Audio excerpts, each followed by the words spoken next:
Welcome everyone again. It's so nice to see you all. Glad you're here. And we have a number of people online as well. So welcome to all of you there. My name is Katie Mckinney and I'm the founder, as you all know, of the Classical Academy de Lafayette.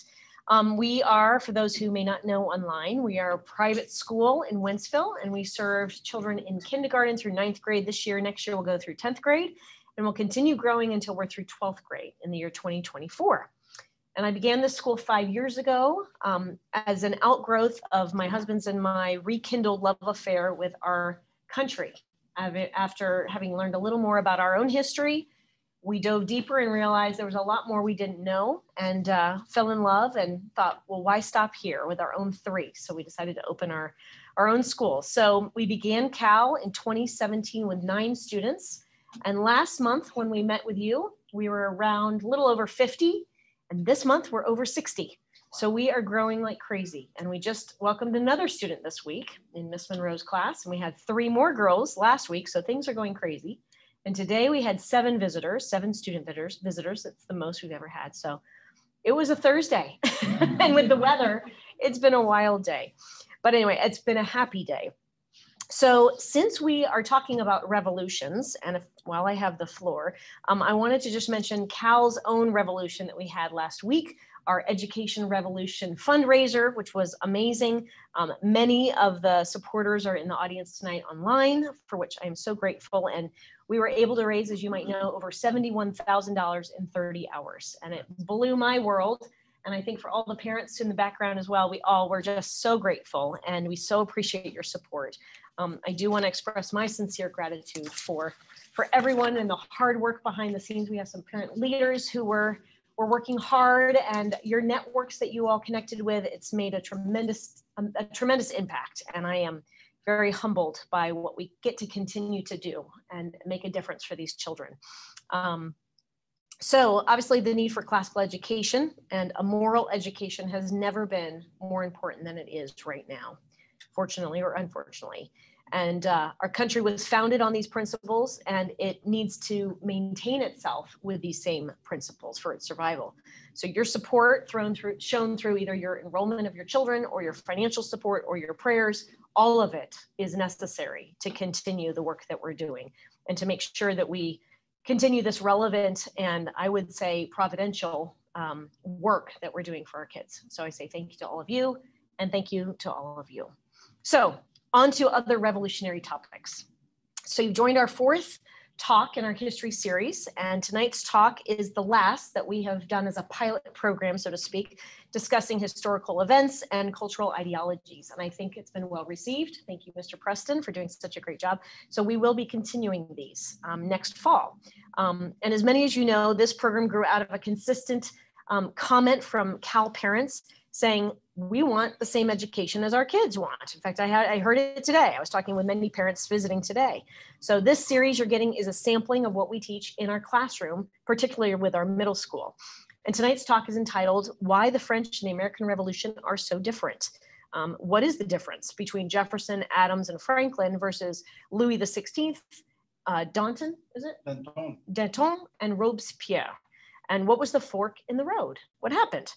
So our beloved speaker, Mr. Preston, is going to focus on comparing these 2 revolutions.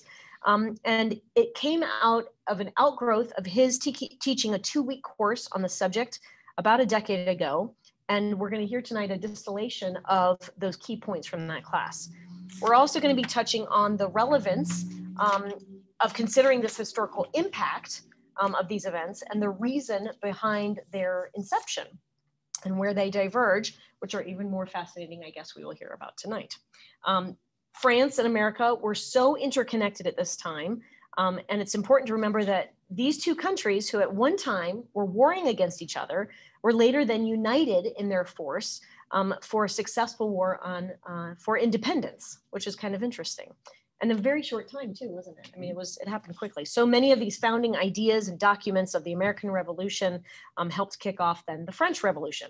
And I'm just going to mention a quick side note because it's kind of fun, is that our school is named after the Marquis de Lafayette, and he played a significant role in the French Revolution. Lafayette, which you may or may not know, was like a surrogate son to George Washington. And some would say the linchpin for the end of the Revolutionary War with the Battle of Yorktown. And upon his return to France, he tirelessly worked to spread those founding ideals to his people in France. And he even had a copy of the Declaration of Independence on his wall, and he had the Bill of Rights, I believe, as well. And I think he was hoping he would have another, he had an empty frame for his country's declaration, which never came to be. But in Paris, there was a prison named the Bastille. And this is, it was a symbol of tyranny and oppression for the people of France. And with Lafayette's blessing, they tore this Bastille down and they set it aflame. Later, they retrieved one of the keys from the Bastille, and this is one of those keys. It's a nice heavy iron key. And I saw it as a symbol of, well, they saw it in Paris as a symbol of, tyranny and oppression that had now been done away with. And so they gave this key, an actual key, obviously, from the Bastille to Lafayette and said, we want you to have this as a symbol that you have helped us tear this down. Well, he said, it's not for me. This needs to go to Washington. So he sent it across the ocean. And if you go visit Mount Vernon today, you'll see it in a glass case hanging just like this at the back door, the real key to the Bastille. And we have this in our logo. And the reason we have it is because for me, it symbolizes that when you have an education rooted in what is good and true and beautiful, it opens doors, figuratively. But it also means that you can never be held mentally or otherwise in slavery or oppression if you have an education that is substantial. So it just made sense to have this key, the Bastille key, in our logo. So I just thought it was kind of fun tonight that we're going to be talking about this. So after the Bastille came down, which we're going to hear a little bit, Lafayette then he was made commander of the Parisian Guard, and he was a very popular leader at that time. And he actually had to use his own troops in Paris to stop some mob action, which did not lead to a good result for him, because Robespierre and his Committee of Public Safety then would have executed him at that time for treason, but he fled to Austria, and they captured him and put him in prison for about 5 years, which actually ended up saving his life. So enough about Lafayette, but I just thought it was apropos, since we're talking about the French Revolution, that you would appreciate having a little more context and knowing our school is deeply rooted in that. So Mr. Preston's longtime study of the US Constitution in his 2 decades of teaching US history and government led him to wonder, why did these 2 revolutions end so differently? So we're going to find out a little bit more tonight. So Mr. Keith Preston, take it away. Thank you. Trying to make sure that I'm over here enough so I can be seen by our online people as well as those of you here in attendance. And thank you all for being here. As was said in the introduction, this came out of a 2-week class that I did about 10 years ago.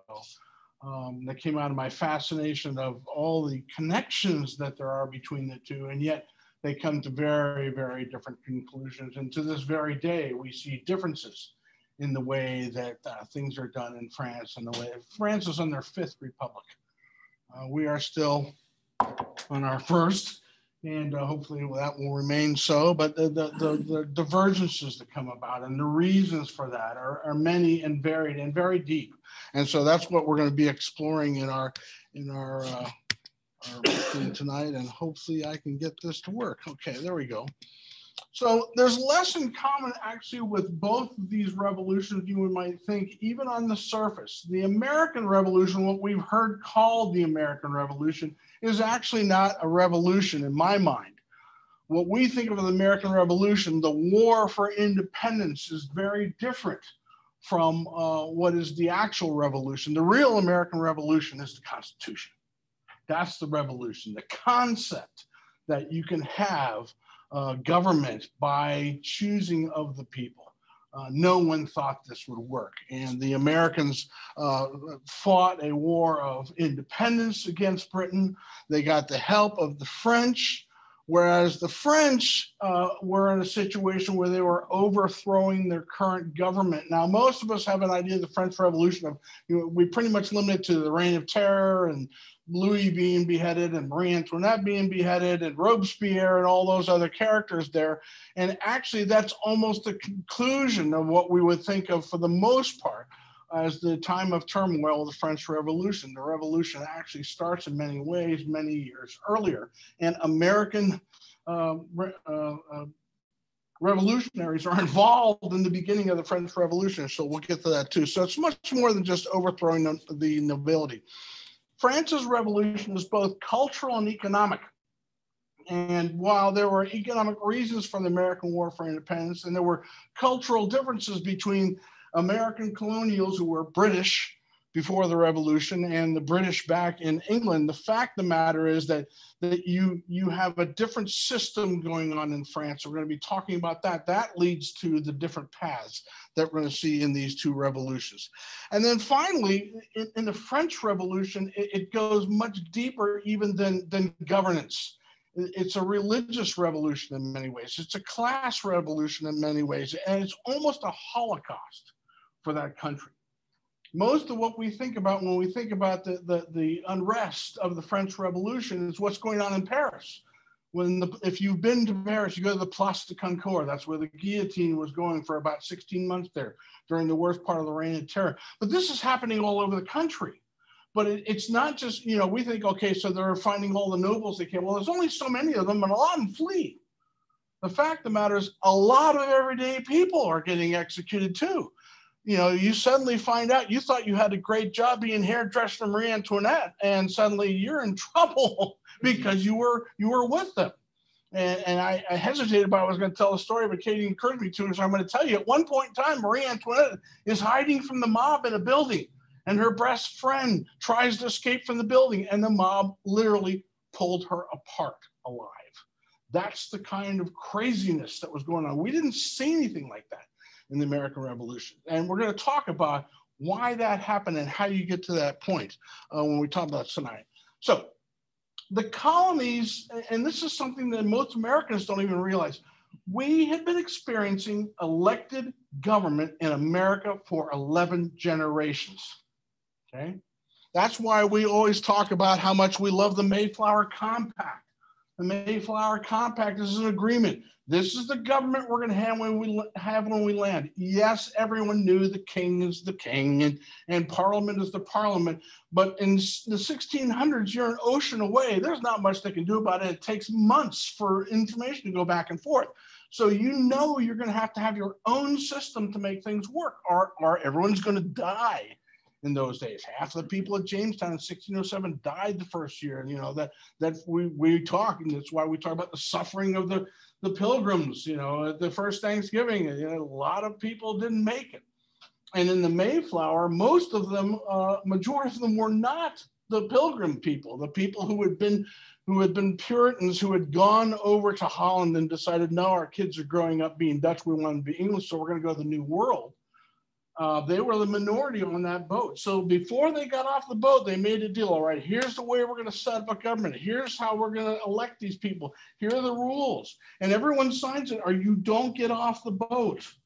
And if you don't follow through afterwards, you don't get fed. So there's an agreement that you're going to have some sort of elected government by the people who are there. So you have the Mayflower Compact, you have colonial legislatures in just about every one of these colonies. The British colonies are set up there. They have their own taxes. When people say no taxation without representation, they're saying that because that's what they'd experienced. For years, they had their own voting. They voted their own taxes because they knew they needed the taxes to get things done, to build their infrastructure, so to speak. And they voted on that. And the guys who were voting were the ones who were paying the taxes. And the only people that could vote at that time, we talk about that all the time, well, there are only rich white men. Yes, why? Because they're the ones that get taxed, because they have assets, they have property, and they need to be able to have roads and things in order to be able to move their goods to market. So that's what they did. Now, there's a long time there where the British colonies are out of the loop. During the English Civil War, they're getting ignored, and that's when the colonies are really getting independent. We have fancy names for what they were. They were pirates and smugglers, but we called them privateers, and they were independent businessmen and that sort of thing. But they would grab their stuff however they can. And that was, we call it Yankee ingenuity. We call it American know-how and all this stuff. Well, we were going out and it's a Spanish ship. I don't care. We'll get that one. So that's the way it was. And there wasn't a lot of governance going on from England. So when England tries to start putting governance back on them, that's when they started pushing back. And during the English Civil War, which is a war between the king and the parliament, and everyone knows who won that one, right? Most of us don't know about the English Civil War. They executed their king too, long before Louis did. Charles I got his head on the block. Why? He still believed in absolute power of the right of kings, handed down by God. Parliament said, oh no, we're the ones paying the taxes. You got to come see us. It started with Magna Carta, and he tried to push that aside. I'm probably going too fast right now, so I'm going to try to slow down. Anyway, so the point I'm making is that by the time you get to America's war for independence from England, we have already got in our national DNA elected government, our own taxation, running things ourselves with the expectation that the sky is wide open. The colonials have been less class conscious. You had a lot of second sons that went to the American colonies, okay? In primogeniture, the first son's gonna get dad's business. The second son, he's gotta fend for himself. A lot of them going to the army. By the time you get to the mid to late 17th century, they're saying, I'm gonna try my lot in the New World. They end up being a planter. You know, they end up having a shipping business. Okay, so that's what's starting to happen over there. And capitalists from other European lands start coming over there too. Everybody knows about New York City and how great it was. Anybody remember what it was before it was New York City? It was New Amsterdam. The Dutch were over there making money over fist. That's how Wall Street gets started. It's the Dutch who were trading over there, and they traded with everybody. They would trade with the Spanish, they would trade with the Indians, they would trade with the French. They didn't care. If you had money, they'd trade with you. They're businessmen. And that's when the British came over there to take it over. That's when the Duke of York comes in there and says, either you're going to turn over that town to us or we're going to shell it. And Peter Stuyvesant, who was the mayor at the time, says, I'm standing up to him. And all the Dutch businessmen said, are you kidding? We can do as much money under the British flag as we can under the Dutch flag. And they became British and did business. And New Amsterdam became New York because of the Duke of York. I always tell my kids, name it after the boss. It's very smart, you know. Name it after the boss. Anyway, so we had all these different things starting to already happen before we ever had an American Revolution. The dollar, where does it come from? It's Spanish.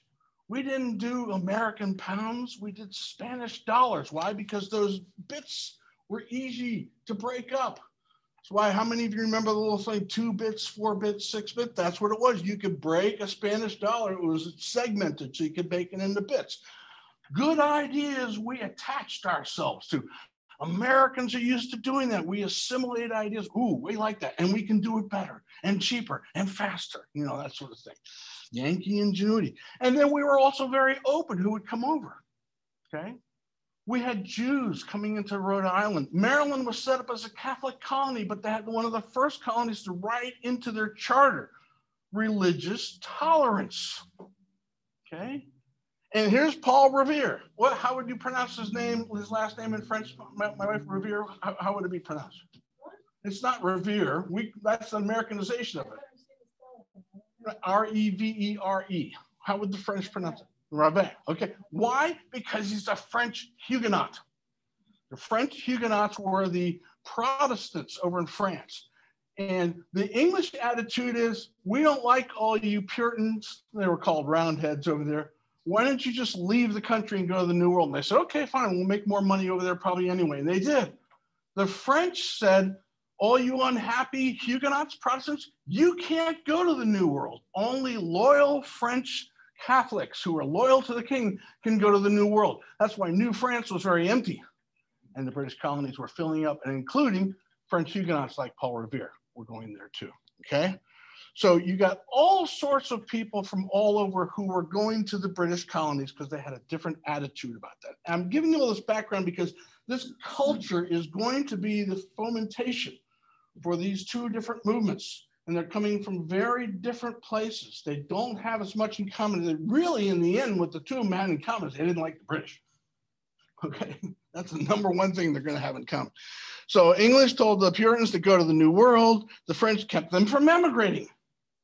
And so not much happened in New France. If you were a Catholic in good standing and loved King Louis, why would you want to go to New France, freeze to death up there in Canada, and have to put up with the Iroquois Indians who loved to scalp people?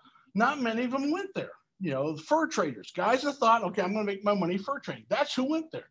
But for the most part, New France never really develops. Okay.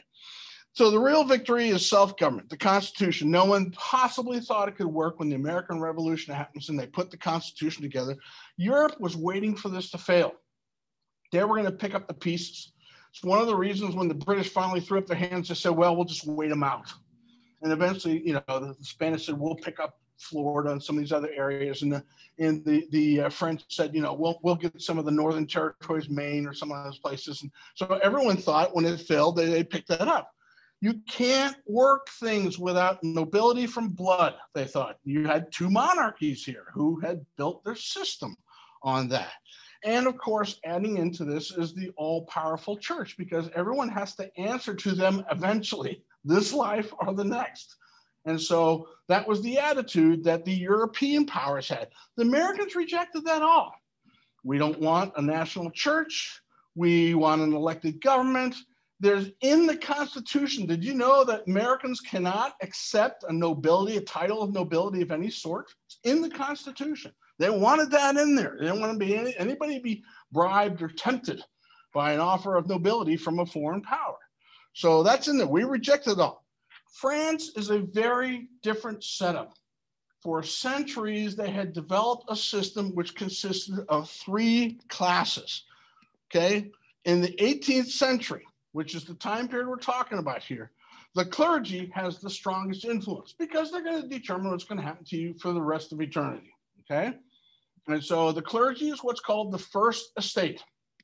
The second estate is an upper class of its own, and it's a target too, okay? So that's the nobility, is the second estate.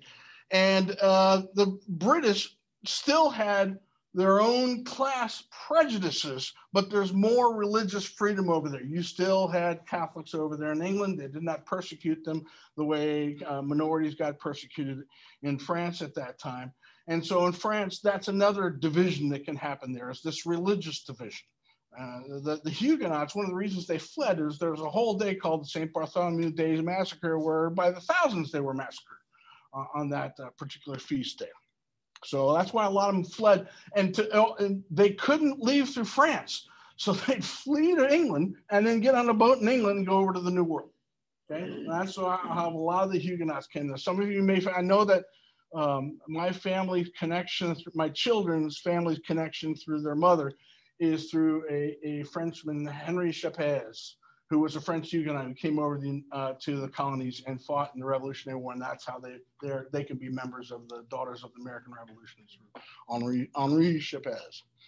Now there is supposedly a body that meets during this time in France. It's called the Estate General, and the first estate again is the clergy, who often would work with the second estate, which is the nobility. They kind of had a lot of things in common. They had interests in common, and they all had the same fear, which was the third estate, because that's where all the people were. And we're not just talking about the poor people. We're talking about what today, those of you who are here for my one on communism, the bourgeoisie, okay, those would be the merchants and the business owners and the shop owners. They were all of them were part of the third estate. And the fact of the matter is, the fact that the third estate is probably 80 to 90% of the population didn't make any difference. When they wanted to, the first and second estate had the influence to say, well, our decision is what's going to go. And so for a long time, that was happening. And I just lost that, didn't I? So what changed everything from that one man, one vote, where the one and two, the first and second estate can hold sway? Ironic. The debt they took on helping the Americans in the American Revolution broke the French treasury, okay? Broke the French treasury, and at the same time, they had a really bad couple of harvests in a row, which is how you get to let them, we don't have any bread. And the thing about let them eat cake, I don't even have time to talk about it because it isn't how it sounds. That's what we're thinking, birthday cake. Cake was a cheap flour type bread in those days. It was like It was the difference between getting a great sourdough at Mr. Miowski's down here in St. Charles and getting Wonder Bread that was 5 years old, or a Twinkie that was 80 years old or something like that. But anyway, Twinkie price still good. Yeah, that's probably true because of all the preservatives in there. So the irony of the whole thing is that breaking themselves financially, overextending themselves to help the Americans win their revolution sets up the seeds of what will become the disaster of the French Revolution. They didn't know that at the time. There shouldn't be a problem. It's France. And you have to remember, and I don't really have this in the slide, but Katie kind of mentioned it in her introduction. The French were our mortal enemies for a while. This is how we had a war over here before the revolution. It actually started our revolution, was the war we had with France. Over here in America, we called it the French and Indian War. Over in Europe, it was called the 7 Years' War, okay? And everybody knows how that started, right? I gotta throw this in here. This is George Washington that caused it by accident, okay? He touched it off. Next thing you know, the British are going, oh, that idiot colonel from the Virginia militias, started this war. And when that ended in 1763 with a peace agreement, France lost all their territories in the New World, okay? And so to them, helping the Americans was payback, okay? It was all about payback. Well, if we lost New France, then we're going to have the British lose all this wonderful territory to these ragamuffins down here in the New World. Nobody took us seriously, and for good reason. Nobody took us seriously at that time. And so this is a lot of it. Now, back to the French Revolution. So here they are, had these bad harvests. They have an economic problem. And the problem, once again, and this happens so often, what starts some of these revolts is taxes. And so they want to raise taxes. And the first and second estate are not happy about that, because who's going to pay the taxes? It's going to be the poor people. And there's not enough of the, well-off bourgeoisie to get much money about it. That's going to have to come out of the church and the nobility, okay? So they're not happy about it. Now, first they agree because they know that's where all the pressure is. But the third estate says, but we shouldn't have to pay anything. You guys have almost all the money. So even though nobility and clergy said, okay, we'll kick in some more, the third estate said, we don't want to kick in anymore. In fact, we're the ones that need it the most. So when they said we can't agree on it, Louis made the same mistake Charles did in the English Civil War. And again, I'm sorry that we haven't had a class on the English Civil War. Charles closed Parliament. By the way, if you've ever seen, it wasn't too long ago, there's a tradition when the Queen's going to speak, she has to go to the door of the Parliament, and they knock and they open the door and they close it in her face. And that is kind of a way of reminding the monarch that they answer to the Parliament. And that's ever since the English Civil War, okay? So Louis closes down the Estate General. And the third estate in particular says, we're not okay with that. So what do? And this is a picture of it happening here. Hold on a second. They adjourn, they leave there, and they reassemble in a tennis court. Now, a tennis court in those days is something of what we think of today. We think of, Wimbledon and things. But in those days, you hit the thing all over the place. It was more like racquetball almost in those days, because you hit it on walls, you hit it off windows, you hit it off the ceiling, all sorts of things. And so this bottom picture you see here is a famous portrayal of what they call the tennis court oath. It's the kind of the official beginning of the French Revolution. And they all swore that they would not reassemble until the king gave in to their demands to reopen the Estates General and to force the nobility and the clergy to pay more of the taxes. And so they all stood up and gave the tennis court oath. Almost every one of the leaders of that. Now, this is the thing that's different again about the French Revolution from the American Revolution. Almost every one of the leaders you see in that painting there are all going to get executed. Every one of them. Mob revolutions eat their own. Russian Revolution is a perfect example of that. So is the Chinese Revolution. eat their own. So almost all those guys who are the beginning, and this is the other thing that most people don't understand. In the beginning, Louis does get reasonable. He's not stupid.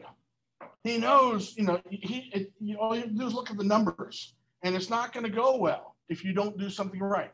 So what was going to come out of this was going to be a constitutional monarchy, very much like what you had in England. But you didn't have the basis of traditions of true representative government that you'd had in England since Parliament started thinking about going all the way. That's why we celebrate the Magna Carta. It's the first time the king gives up a little power.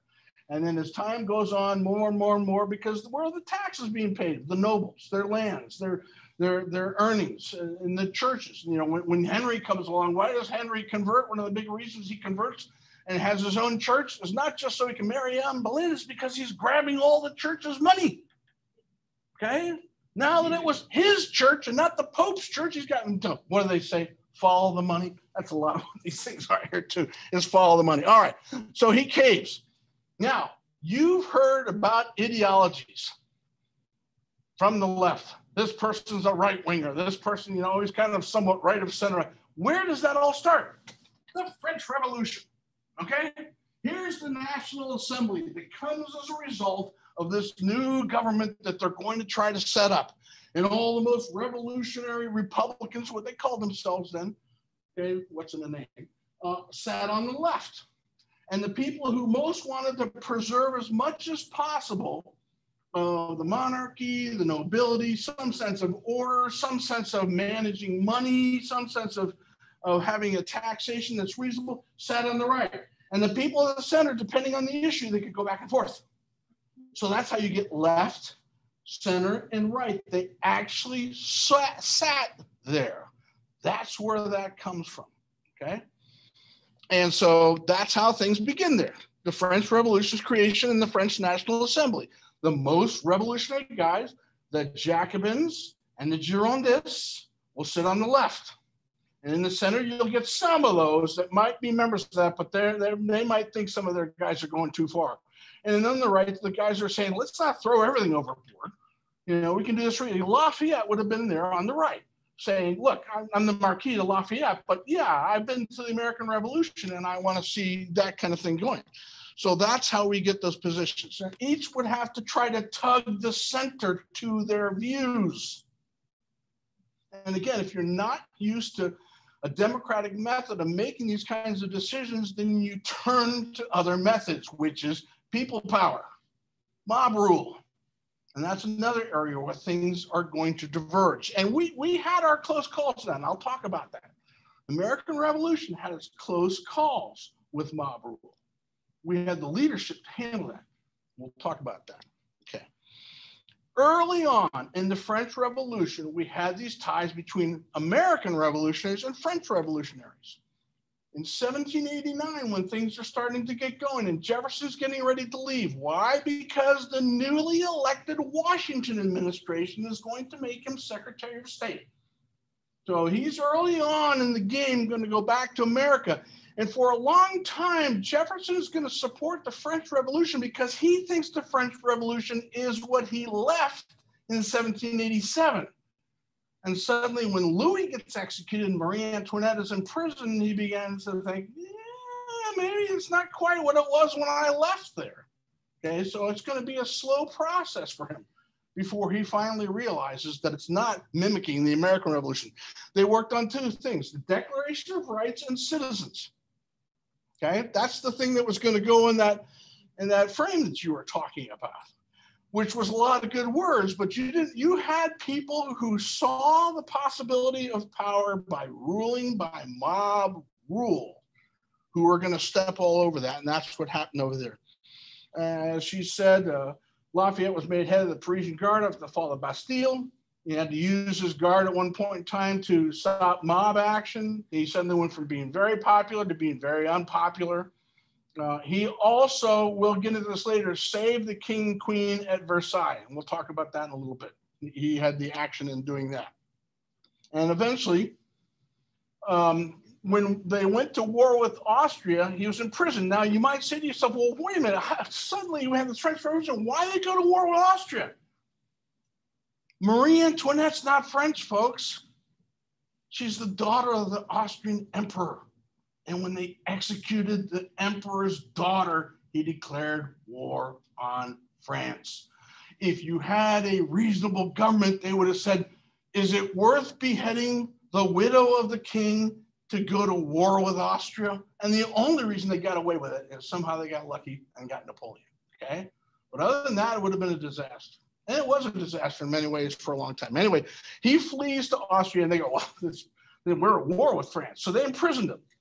And there's a couple of times when it was dicey about whether or not they were going to give him up. And there was talk about ransoming him out and all that sort of thing. So it was a tough time there for Lafayette. By the way, Lafayette's the only member of the original group of revolutionaries that was still alive and came to America for the 50th anniversary of the revolution. Toured America. I mean, we just went crazy. And remember, he was a teenager when he first came over during the revolution. So he came over in 1826 and just people went crazy on him. So it was a neat thing.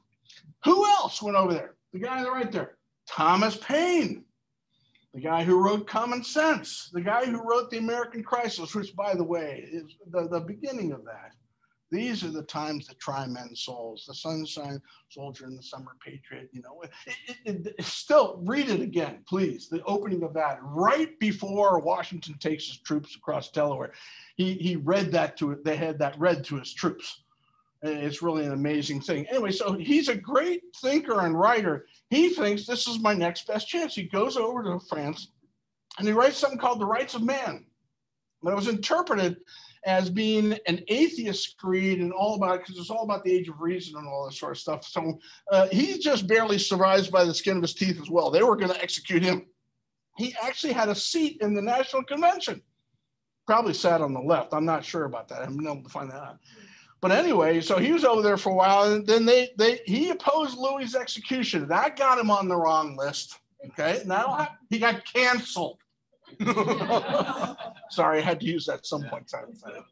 So anyway, and he got thrown in jail, and luckily he got out of there because he was imprisoned by Robespierre. But of course, things did not end well for Robespierre. And like I said, revolutions like that eat each other. Mob revolutions eat each other.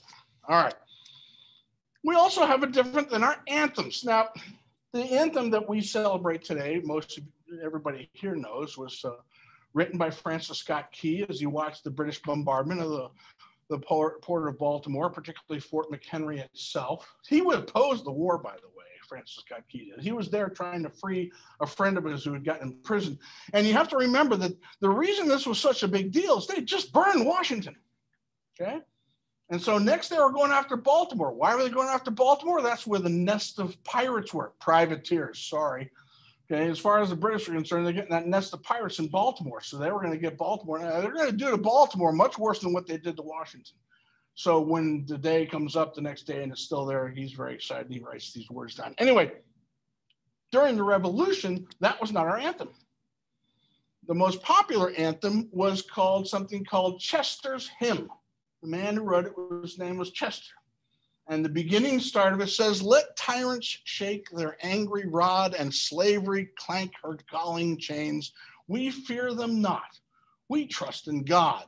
New England's God forever reigns. Okay?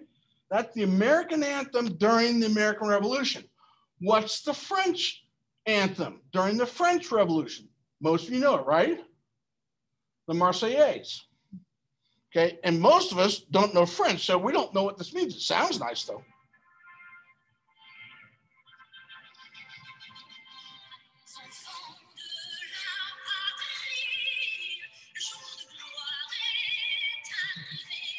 Stirring, great music. And, you know, Marielle Mathieu, she's fantastic. Edith Piaf, all of them, they sound great.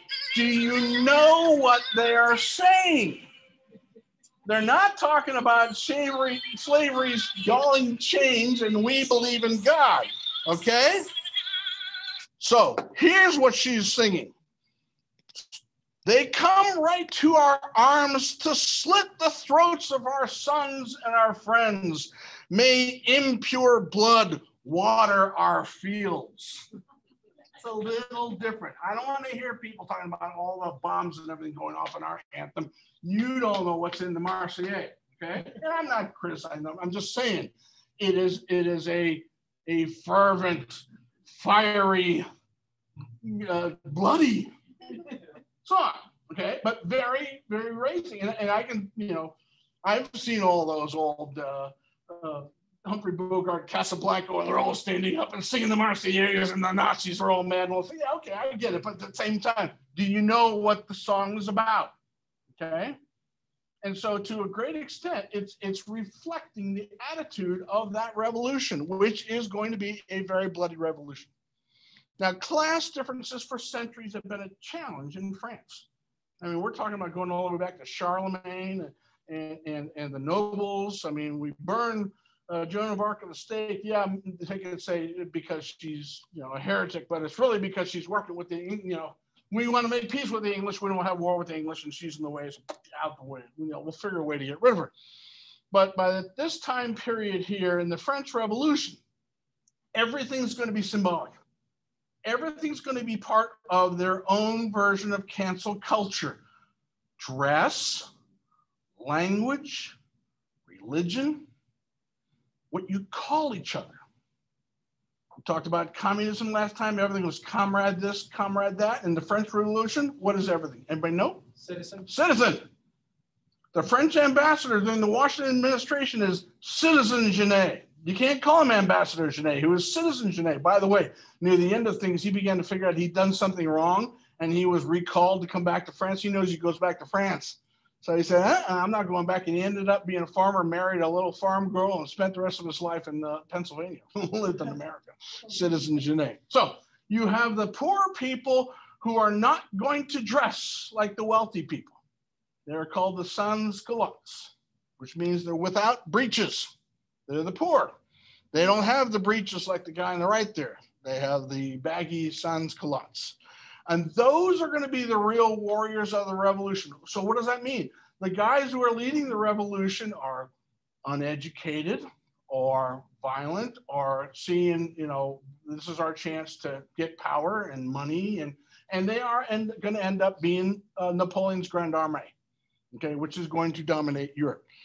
The bourgeoisie, the middle-class merchants, the gentry, they're in the way.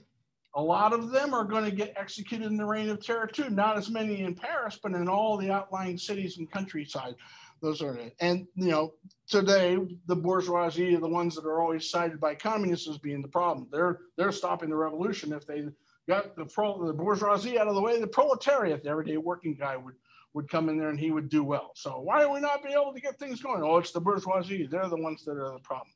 And that first shows up in the French Revolution. Now, once we really got the revolution going, and it's not just during the Reign of Terror, but as the nobles are fleeing or as the nobles are being taken out and the clergy is being taken out, and those churches are full of gold this and silver that and jewel this, and so we're going to change everything. And this is where it comes to me in mind with the Cambodian Revolution that happened in the 1970s with Pol Pot, Year Zero. I don't know if many of you ever studied that at all. There's a great movie on it called The Killing Fields about what happened there. And they're going to start the calendar all over zero. The French did the same thing.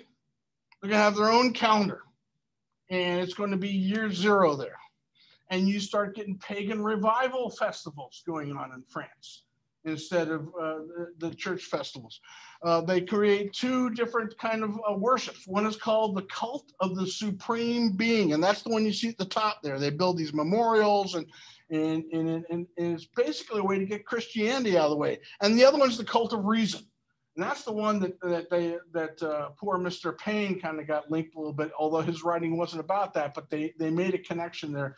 And that's why he was rejected when he came back to America after the French Revolution was coming together. So what had originally been, as part of the French Revolution, a cleansing of church corruption becomes a purging of certainly the trappings, if not a lot of the wealth and the power and the prestige of the church at that time, and of Christianity for a time. Now, that's not going to last forever. I mean, you don't purge those kind of things out of centuries of of people's culture. But you do find yourself going underground. And so a lot of people do go underground with their belief system at that time, because this is what has become popular. This is what's become acceptable. You report those who are not supporting it, okay? America's ethic was different. It was an ethic of opportunity. Even former slaves had opportunities in colonial America. You had freed men who were actually part of the colonies. And in fact, 10% of the Revolutionary Army by the end of the American War for Independence were colored. And they got their freedom for fighting for American independence. The British tried the same thing. They offered slaves independence if they would fight on the side of the British.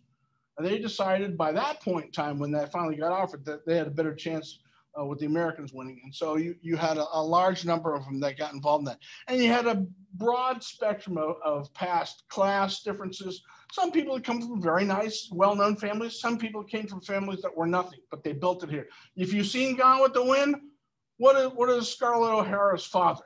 Anybody remember what his background is? He's a poor Irishman. Came over to the South and got all that land and worked. And I know it's incorrect to talk about these things now, because obviously he did it with slave labor. But the fact of the matter is that the promise was, if you came over to the New World, willing to put the hard work in and willing to do things, you can make anything happen. And the land was available to do that, because the land was owned by all the nobles back in England and France and places like that. So you have a very different expectation of what is possible over in America, versus the only way to do that in an old style country is through overthrowing the previous guys, taking their stuff from them, and if you have to, eliminating, okay? So you have many of these colonies that are used to freedom of religion, are used to setting their own laws, used to setting their own taxes. Both Rhode Island, Pennsylvania, Virginia, all had declarations of religious freedom before independence.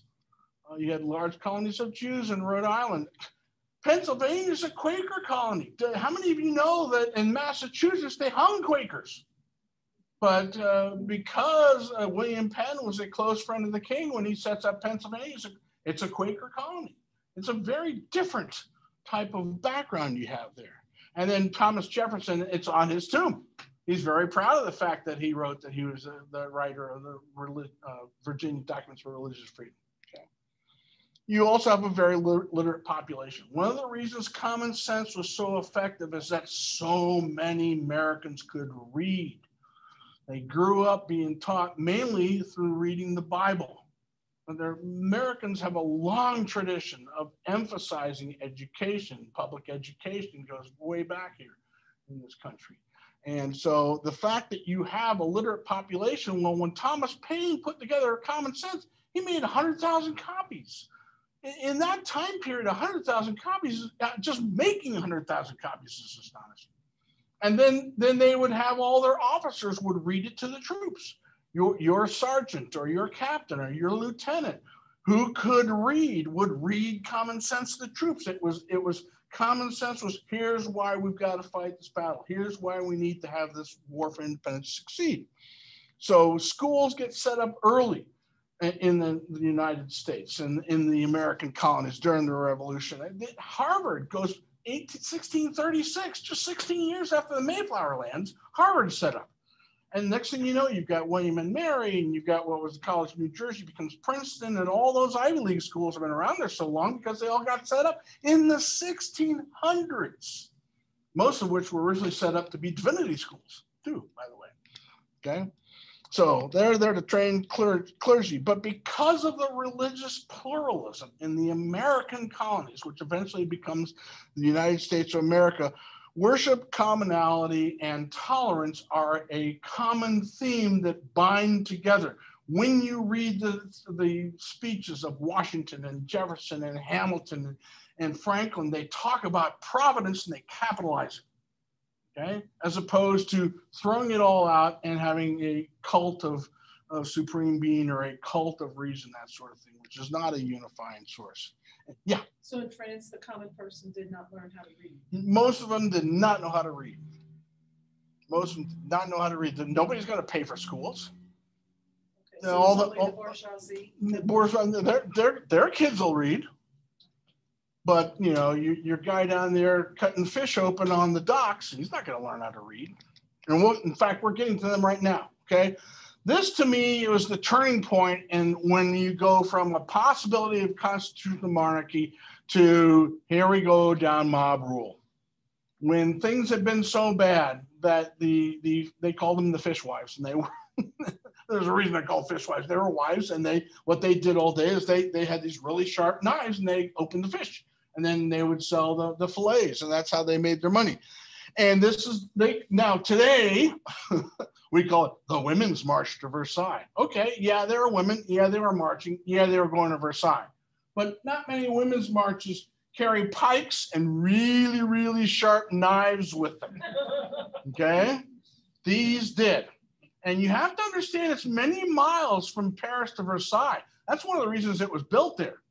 They didn't want to be in Paris. They didn't trust their own people.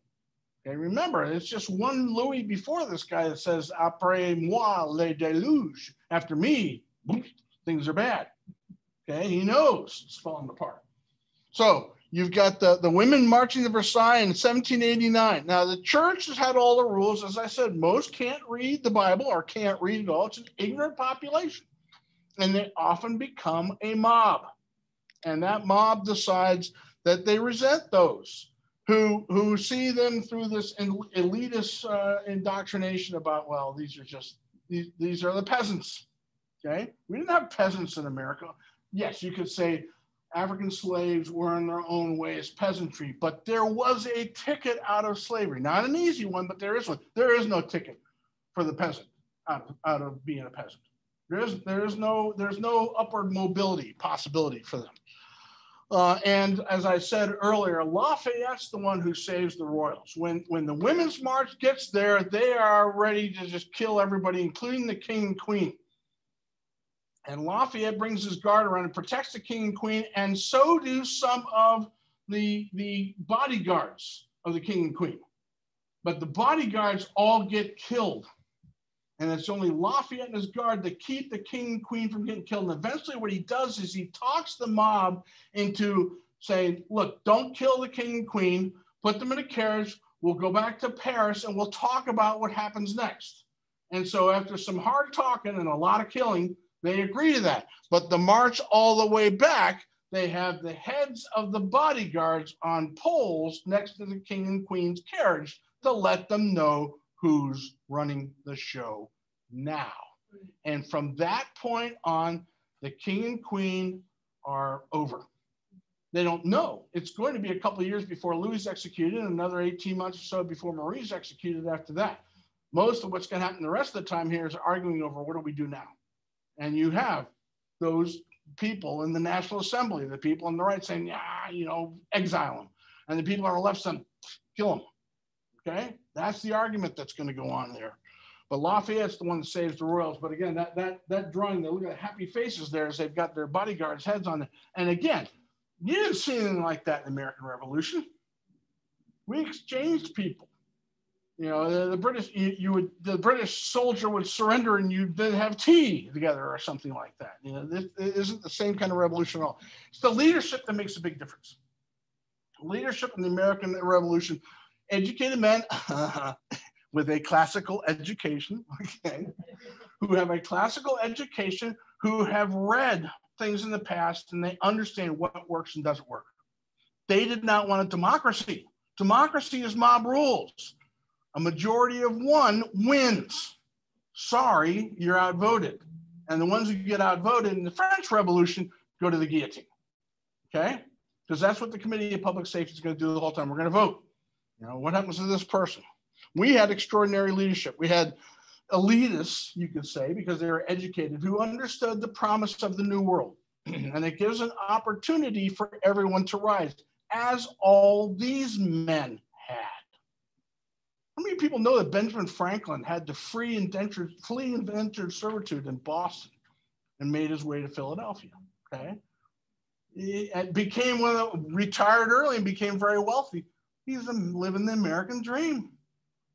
Okay, So one of my favorite parts in the movie 1776 is when Franklin explains the reason that we need in the United States of America. He says, we formed a new race of people here. We need our own country.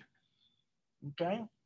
So that's what they've got here. Now, here's a situation that most Americans don't know about. We're talking about mob rule. The last battle of the war has been fought in 1781, October 1781, Yorktown surrenders. But most people don't realize it was 2 years before we got the peace agreement. And this is bad. It's bad because the men want to go home. And it's also bad because they haven't been paid. Okay.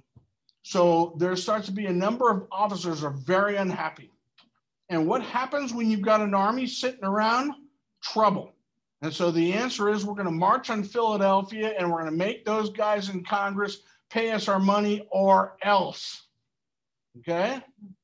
So Washington gets word of this. It's called the Newburgh Conspiracy. It had one there in Campton. I think it's Newburgh, New Jersey. I'm not sure, but it's called the Newburgh. Thank you, New York. You would know. The Newburgh Conspiracy, where these officers were going to organize the men to go down there. And Washington knows that they're so unhappy. I mean, remember, you're thinking, oh, Revere, Washington. Hey, he's still the general. Okay. And it's not like he's paying everybody off. So he decides he's going to go speak to the men. He's written some words and explained to them why this is exactly what they didn't, they fought to not have happen, was to have mob rule, was to have a mobocracy, so to speak. So he gets out there he's going to read the statement to him. And then he kind of goes like this. And this is very smart. I can't believe that he didn't plan this. Pulls out his reading glasses and puts them on and says, I regret to inform you that my failing eyesight is yet one of the other things I have sacrificed in service of my country. And the whole thing gets deflated, okay? Because of his leadership. He was there at Valley Forge. He'd been there for all the battles. Martha came out to Valley Forge. How many of you know that? So, I mean, this guy put on the line, they kind of came to realize that, and the Newburgh Conspiracy fell apart. That's a big difference. And then when he hands back his commission, that had been given him to Congress to be the general of the army at the end after the peace agreement was signed, it stunned the world. George III said, if this is true, he truly is the greatest man in the world. Because everybody had always, you will lead a successful revolution, you're gonna be the leader. Napoleon, when he died, said they wanted me to be another Washington. Okay? He knew full well what the meaning of what people like Washington meant. And to, at the end, when we had elections, to give up power to the guy who won the election, this was a big deal. Nobody thought this could possibly work. And we did it over and over again without wars. Anyway, to France, the Committee of Public Safety. I call it the Facebook and Twitter, etc. of the French Revolution. Okay? The French Revolution ate its own leadership. You saw the guys in given the tennis court oath. Almost all the leaders go in one of the first groups. And a lot of the ones that send them to the guillotine are the Girondists and the Jacobins. The Girondists are led by Georges Danton, and the Jacobins, of course, are led by Robespierre. And then the Girondists get executed by the Jacobins. And the last Girondist to get executed is Danton. And then now it's Robespierre and the Jacobins. And of course, in the end, the Jacobins end up executing Robespierre. And it's only when Robespierre is executed that the reign of terror ends. But here's the problem. You still don't have a system of government. You get what's called the directorate, which is 3 people, which is always a bad number. You all are parents, I'm sure most of you.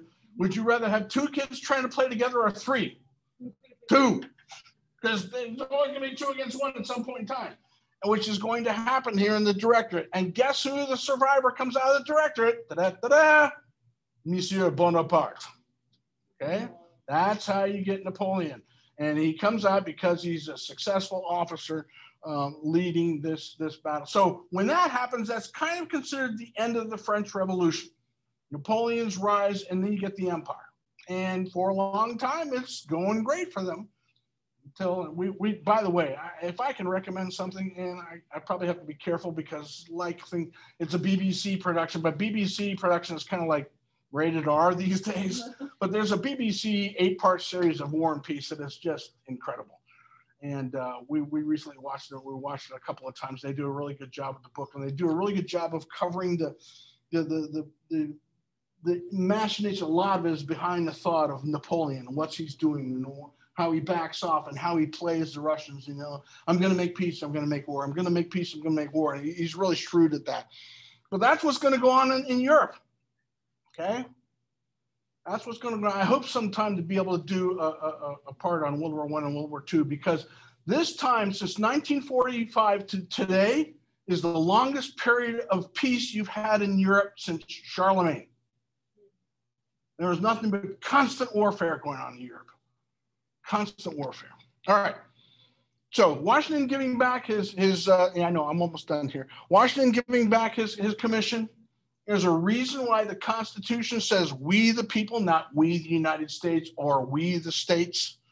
The debate surrounding the ratification of the Constitution is what leads to the Bill of Rights. Well, what about protection of these rights? Well, each state has its own Bill of Rights. Yes, but what about protection from this powerful new federal government? And if you notice the Bill of Rights, almost all of them start with Congress shall make no law. Okay? Especially the first. Congress shall make no law, restricting and then all the different things that it's not supposed to make law. So the ratification process, the debate we had over that, the arguing people had over that, the reading of it, the involvement of the people, because it's we the people that are both the creators of, the approvers of, and the beneficiaries of the Constitution of the United States. Some said it wasn't needed because of these state protections, but that's not true. Americans are naturally suspicious of governmental power. You know, I just went through a unit with the middle school kids talking about the Civil War, and it's easy to say, and it's obviously true, that the biggest reason for secession was the protection of slavery. But why we still see rebel flags down there? And people say, well, that's because they're racist. Some of them might be, but to a lot of them, it's still sticking a finger in the eye of the federal government, what they feel is an overly strong federal government, and the fact that they feel that the Constitution has been adopted or certainly is interpreted now to give much more power to the federal government than it was intended to. And so we're still debating that. We're still debating that. And that's not bad. We should be able to debate that without being called names on things that have nothing to do with the discussion about what it is we did when we ratified that thing in 1788, what we expected to do. So to this day, we still are suspicious of governmental power. And one of my favorite parts when I used to do this in high school, I showed them one of the early Ken Burns films was called Congress. And in it, I don't know how many of you remember this name, John Stennis, old-time Southern Democrat, you know. And he talked about, he heard years ago about a debate going on between an American who had gone over to England. And England was talking about how proud they were of Victoria and how she'd done things, how the king was really important to the English people. And this American looked at him and says, in America, the people are the king. I was very proud to say that. And Americans used to know what that meant when you said that the people reign supreme. And so that's really what comes out of the United States Revolution, is this idea that the government answers to the people, not the other way around, and that the Constitution is the revolutionary way to do that. France chose a different path. With the execution of Marie Antoinette, you get the war with Austria. A military leader arises out of that who is, very good and aggressive. Napoleon Bonaparte, who's not even French. He's Corsican. Okay, what would that be like today? That would be like if a Puerto Rican ran that. And I'm not saying that it's not, but just it's not part of the United States. It's held by the United States, which was what Corsica was.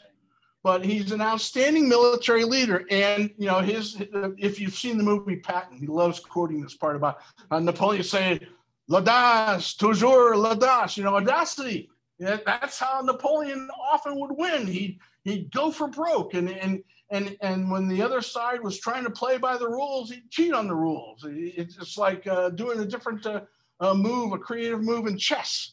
And in the end, Napoleon's view is he is going to unify Europe and kick out all those monarchies. That was his vision. I'm going to get rid of the Tsar. You didn't have a Germany at that time. Remember, it was Prussia, not Germany. So you had all these monarchies that were going to go, and the French revolutionary ideal was going to be exported. And of course, all they did was exchange one tyranny for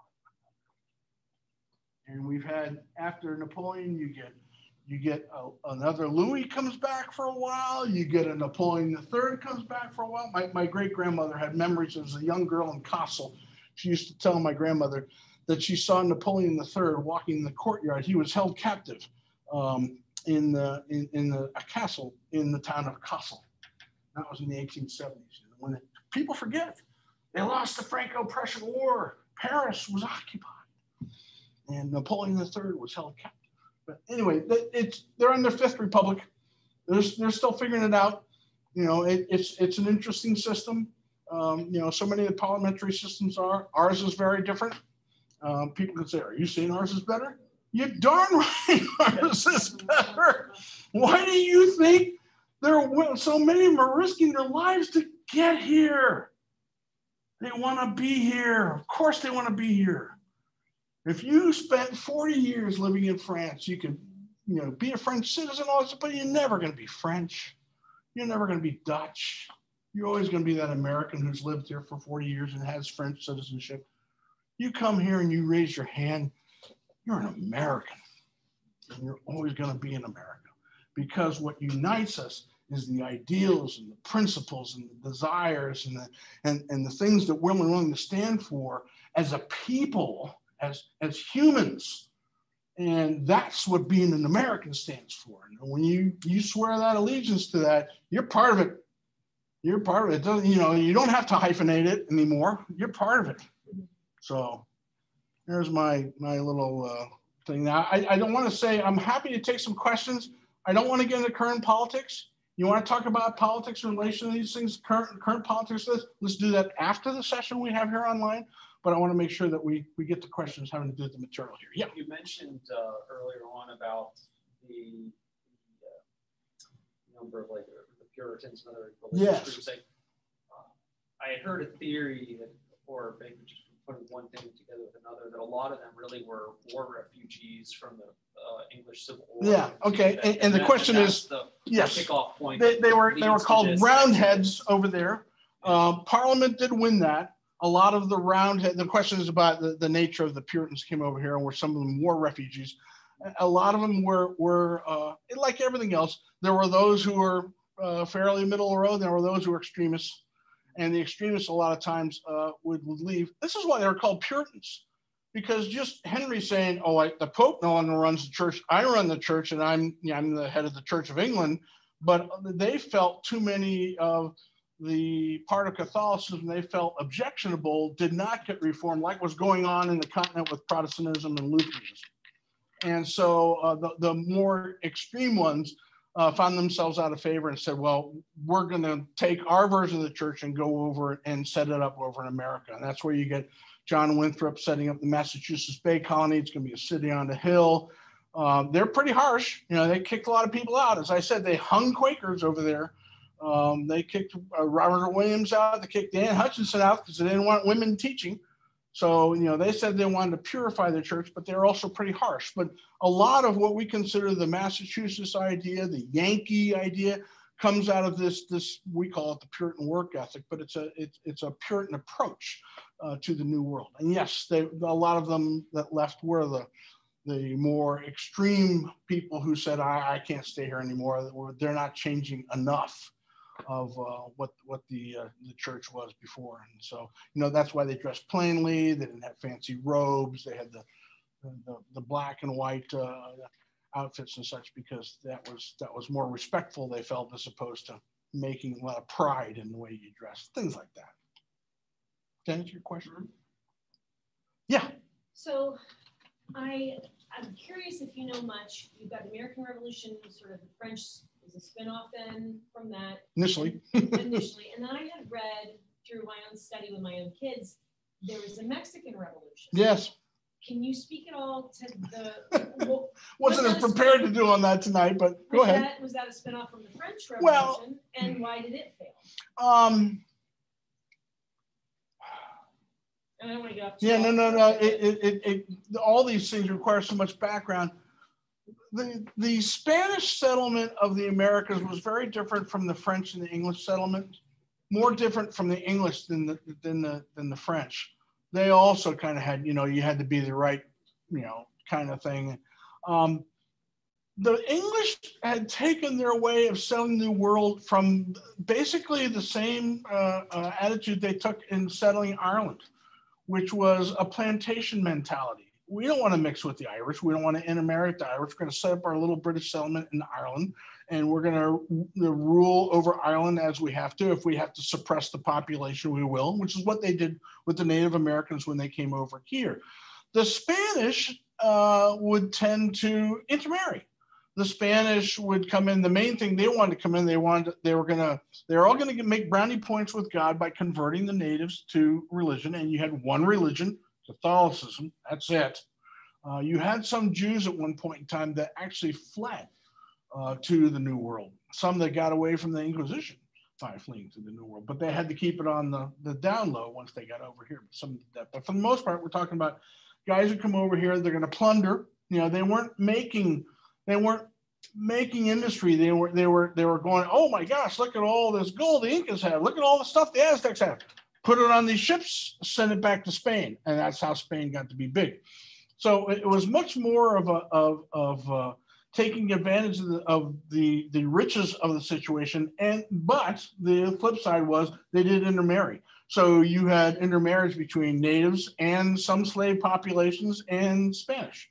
Now the upper classes would not intermarry, but a lot more of the working classes that came over to do a lot of work, the populations of those countries now is a mix of that. Much more of a mix than America's. We'll get some intermarrying with native here, but not most of the English are not going to intermarry with the other tribes. Intermarriage will come to America by immigrant populations that later on, the Italian, it's West Side Story, right? The Italians and the Puerto Ricans and all that sort of thing. Eventually you will get that where they will cross through, but that's going to have to go through cultural barriers more than racial barriers. Yeah. Was George Washington Carver one of the blacks who sort of bought his way out of slavery? Yeah, well, I don't know about buying his way out of slavery, but certainly set an example for others. And the one that's probably more significant that we talked about in my class was Frederick Douglass. Coming out of slavery himself, running away, his supporters bought his freedom. They didn't believe for a long time that he could have been a slave because he's so eloquent, because it was against the law to educate a slave during slavery. And so when he starts talking to people, they're thinking, this can't be real. And in order to prove it, he wrote his autobiography, particularly because it identifies people in there. And identifies that probably his mother's owner was his father. And he's the kind of example that was really outstanding. And I wish we had more about him, because not only becomes involved in the abolition movement, but in those days, the abolition movement was tightly tied in with the women's rights movement. Frederick Douglass gives a speech at Seneca Falls in 1848.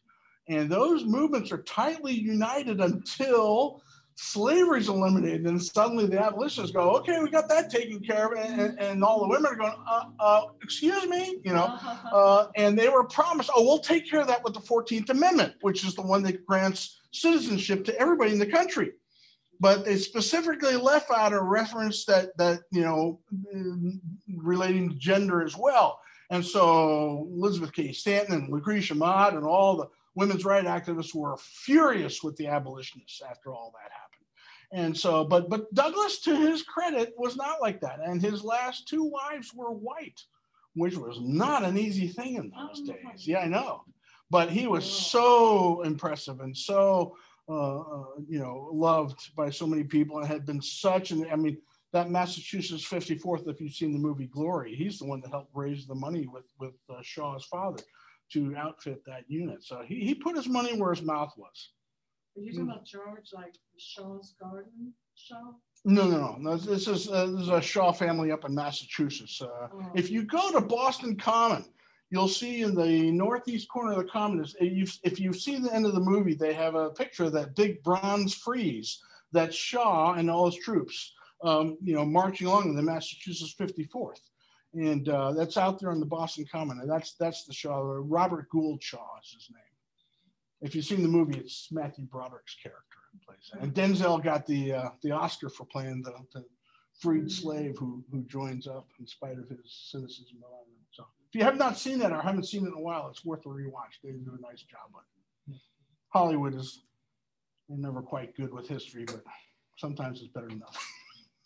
Who says that absolute power corrupts absolute? I can't read. Yeah, absolute power corrupts absolutely. When you have absolute power, then you don't want to give it up, and you don't want to give anybody a piece of it, and you'll stomp on whoever it is. And hey, Napoleon's look at him. This is the guy who was one of the leaders of the revolution. Liberté, fraternité, égalité, crowns himself. Yeah. Okay. So I'm not saying he's not a great figure. And I was talking about, my wife and I went to France a number of years ago. And one of the things that we went there, although she'd been there before, I don't think you'd ever seen Napoleon's tomb before. Have you ever been to Napoleon's tomb? Whoa.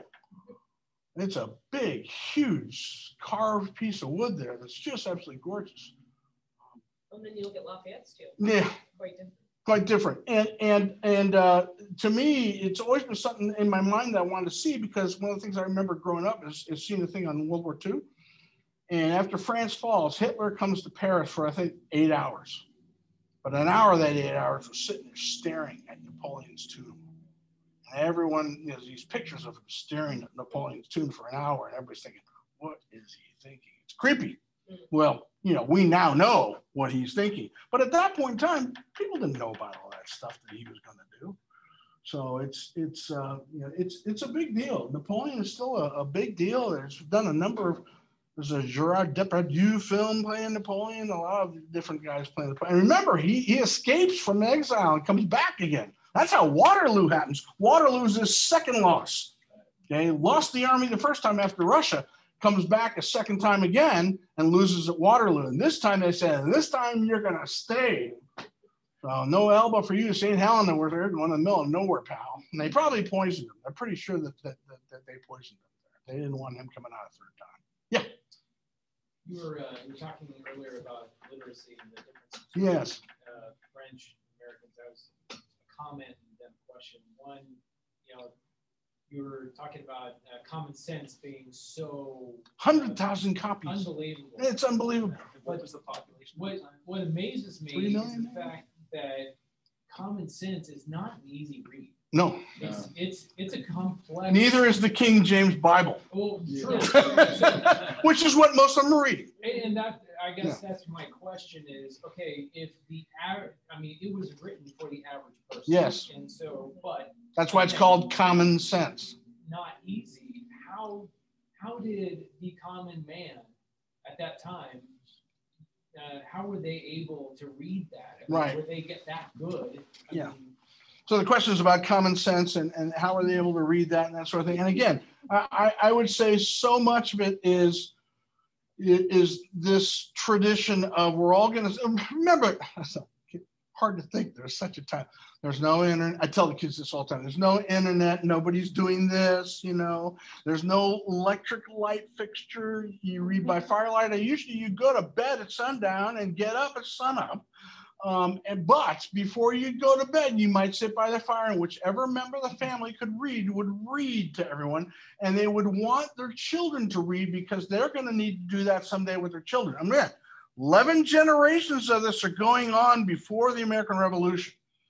So you have a fairly literate population, and those that are the elites up there with the Washingtons and the Jeffersons and the Hamiltons have had a hint, classical education, which means they've read Greek, they've read Latin, they've read Shakespeare, they've read Burke, they've read Scottish Enlightenment about self-government, they've read Voltaire in some cases, some of them maybe in the French.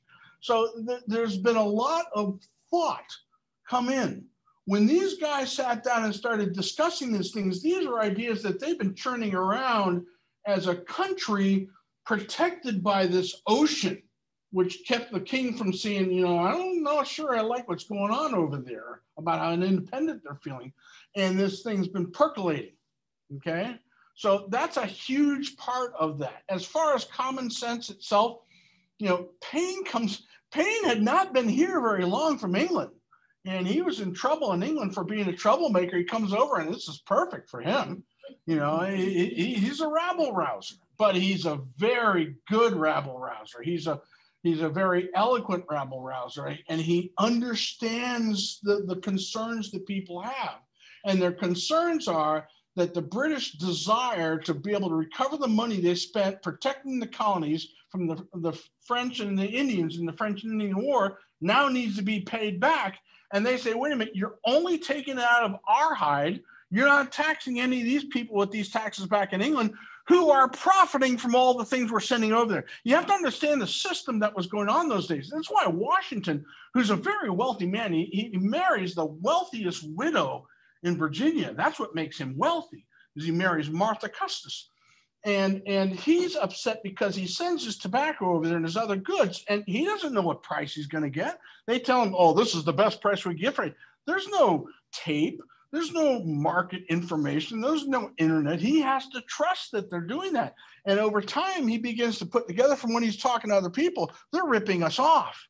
And all the money that they're making from this, they're getting a lot less goods back from the British than they think they should. So they're looking at it when you hear them say, you know, slavery's bonds, that's coming from a bunch of people in Boston who've seen, you know, the Boston Massacre. They've seen the East India Tea Company try to be basically a monopoly. They've had all their meeting houses shut down. They've had all their assemblies shut down. They've been told they can't put up handbills. They've been told they don't have free speech.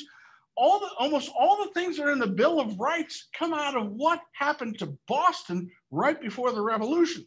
And common sense speaks to all those and says, if the British can do it to Boston, or if the British can do something to Baltimore, or if they can do something to Philadelphia, they can do it to everybody. And people understand that because they know what they've had for 150 years and what the British are turning it into. They weren't allowed to go trade in the West Indies. They weren't allowed to trade with the French. They weren't allowed to trade. You only can trade with Britain. Wait a minute. I used to trade with everybody. That's what the Dutch were doing down on Wall Street, okay? So common sense is very good at hitting that from the lowliest farmer to the top plantation owner and all the people in between, which in America, we've always had a middle class. It's grown, obviously, but it's all the people in between. And the people who've come from all over the world to come here and saying, I want to be part of that middle class. I want to have that opportunity. You know, I want to be a dropout of Harvard and start Facebook and be worth billions. I want to be, you know, wear a beard and look like I'm a street urchin in San Francisco and build Twitter. I mean, but that happens here. It happens here, whether it's Rockefeller or you know, all the other, the robber barons of the 90s are now the robber barons of 2020, 21 is what they are. And at some point in time, we're gonna have to do the same thing. We're gonna have to say, okay, this is unfair competition. You know, government's gonna have to come in. You know, right now that's gonna be hard because, you know, if you can shut down the president of the United States, who can you not shut down? So we're gonna have to figure that one out. And that's about as political as I'm gonna get tonight. But the fact of the matter is that all this information is communicated in handbills and in this book, Common Sense, 100,000, you can't produce 100,000 copies. You have to have printing presses all over the colonies producing enough to produce 100,000 copies. It's sheet by sheet, guys. You know, there's not some thing spinning it out and nobody's hitting send and putting it through MailChimp or anything like that. It's got to come through paper. And it's just a really exciting story when you think of it. And this is who we are. Okay, this is my wrap up. This is who we are as Americans, though. Okay, we see these things, and nobody can stop us. The people are king. We are. We're going to get the vote again. We're going to clean up the voting thing. You know, they're going to talk about some of the things going on. Stay tuned. I guess I'm going to do one little plug, and that is Molly Hemingway is coming out with a book called Rigged this fall. I cannot wait. And I'm not going to get into all, except that whatever happened, there shouldn't be any doubt about that. And so we are self-correcting. I just went with my kids in class about 2-3 weeks ago and talked to them about. We talked about the Gettysburg Address. Gettysburg Address is great, big fan of it. But Lincoln's second inaugural is really the key to what this country is. And there's a part in the middle there. We're all used to, with malice towards none, with charity twirls. There's a part in the middle where he muses out loud. Why did this happen? Basically is what he's saying. Why did this happen? 600,000 dead Americans. Nobody saw this coming, folks. They thought there'd be 1 or 2 battles. One congressman said, I'll be able to mop up with a handkerchief all the blood that would be spilled from this silly thing. And 600,000 dead, hundreds of millions of dollars in 1865 dollars. And Lincoln said, what happened? Both sides prayed to God, said, God's going to be on our side. God didn't answer either side completely, he says, perhaps, and this is his musing, perhaps all the wealth that had been built up by the lash and all the blood that had been spilled by the whip, had to get paid back in this horrible conflagration. That we were paying for the sin of allowing this country to be conceived in slavery. And we had a discussion in our class. Should we have let the South go? That's something some people say. We should let the South go. If we let the South go, who knows how long slavery would have stayed? Okay. The other side of the coin says, well, we shouldn't have had the Constitution allow slavery to stay. Guys, 2 things are important to understand about that. Number one, at the time the Constitution was written, they thought it was dying. Okay. So they put a provision in there that they thought would finish it off. And it's in the Constitution. 20 years after the Constitution, this Constitution was ratified, and it will be 20 years until you can eliminate the slave trade, which they did in 1808 on the button. Okay. So supposedly no new slave, they found a way around that. Don't they always find a way around that? The way around it was the United States, it says. So they got them in through the District of Columbia. Isn't that sweet? Maybe we should make sure we don't let it become a state. So states will not. And so anyway, but they thought it was dying. And it was, because tobacco was not the hot thing it had been before. And that's what slaves have been used for. We brought slaves over because tobacco plantations are hard work. And tobacco was starting to go. What they did not foresee was Yankee ingenuity. In particular, Eli Whitney's cotton gin. Without that, cotton wouldn't have happened. Without cotton happening, you wouldn't have seen slavery take off. And that's what happened. It's what do they call it? Unintended consequences. So I think a lot of them thought when the Constitution was signed that slavery was dying out on its own. And they knew if they tried to kill it early, the South wouldn't ratify. So then what would have happened? They would have joined up with the Spanish, that's where all the slaves were coming from. They weren't coming directly from Africa to America. Most Americans don't know this. They were going through Cuba. You'd go to Havana and you buy your slaves there and you'd bring them back into Charleston and you'd bring them back into Baltimore or whatever. Okay, so that's really what happened, and this is why I think it's important, and I'll finish up with this. This is why it's important not to let this cancel culture thing happen. They have to know the truth of our history. We're all human beings. We make mistakes. That's why all these things happen. Go, oh, look at these people did this. Washington was a slave owner. Yeah, but did you know that he freed had in his will to free him on Martha's death, and they got a pension for 25 years? Who does that? George Washington does, okay? So don't cancel George Washington unless you know your history, which they don't. But I'll finish off here saying they will if they come here to the Classical Academy to Lafayette.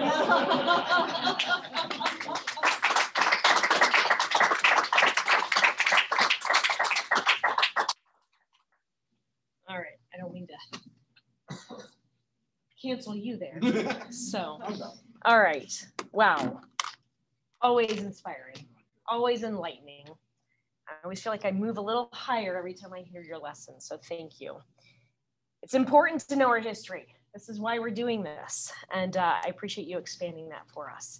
So I appreciate all of you coming tonight. Being the last session of this school year, we are going to take a break, as I may have mentioned, and we're going to start up in the fall. And Mr. Preston's already working on some new material for us, so that should be great. And I may have mentioned this already, but we're going to do a phonics course, and we'll be working hard on that this summer. And what we're trying to do is teach our parents. That's part of my secret agenda, is to teach our parents what we're teaching your children, so that we can then have you as a tighter bookend, and we're a bookend. And so nowhere can that child go but up. And that's what we're going to do. And it's a lot of fun. So stay tuned for that course. That'll be in person though, on campus. So it'll be a little different. And then the other thing I wanted to mention is we have a Patriot shooting fundraiser. We did so well on our last fundraiser. We're a glutton for punishment. So we're going to do it again in like 2 weeks. So we are doing our Patriot fundraiser. If you're interested, we have flyers right over here. We're looking for teams, and we have 12 shooters, right, Justin, on our 14 Patriot shooters, and they're doing phenomenally. It is so exciting to watch what they're doing. Personal bests like every time, and they're climbing high and fast. And these are kids who they're developing such great mental discipline. It's inspiring. And if you ever want to come watch the practices, they're so fun. So anyway, tonight's session was recorded, so we're going to have it very soon, hopefully next week. So an email will be forthcoming about that. And again, thank you to Mr. Preston. Thank you to all of you in person. Thank you to all online. We're so grateful you could join us. We hope you have a great summer, happy, safe, wonderful. We'll see you in the fall. Thank you for coming. God bless.